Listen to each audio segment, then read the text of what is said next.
Ahmedabad air ઇન્ડિયાના plane ક્રેશની દુર્ઘટનામાં તમે કેટલાય એનાલિસિસ જોયા હશે, પણ આજે અમે જણાવીશું વિડીયો, પ્રત્યક્ષદર્શી અને એવિએશન એક્સપર્ટના વ્યૂના આધારે દલીલ, જે તમામ થિયરી રેટ સિસ્ટમ પર આવીને અટકી છે. પહેલી થિયરી છે રેટ ડિપ્લોયમેન્ટની. રિટાયર્ડ કેપ્ટન મોહિત ચતુર્વેદી પ્લેન દુર્ઘટનામાં બંને એન્જિન એકસાથે બંધ થવા, ટોટલ ઇલેક્ટ્રોનિક અને હાઇડ્રોલિક ફેલ્યોર થવાથી ક્રેશ થયું હોવાનું માને છે. 19 સેકન્ડના વિડીયોમાં 5મી સેકન્ડે ઝીણવટથી જોશો તો રેટ સિસ્ટમ ખુલતી દેખાય છે.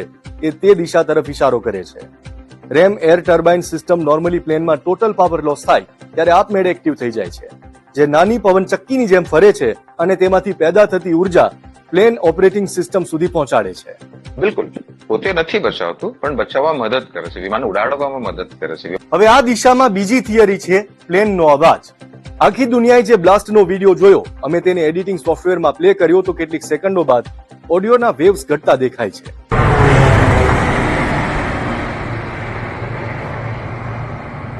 એક્સપર્ટના મતે એન્જિન બંધ થાય ત્યારે સ્વાભાવિક રીતે અવાજ ન આવે અને રેટ એક્ટિવ થાય.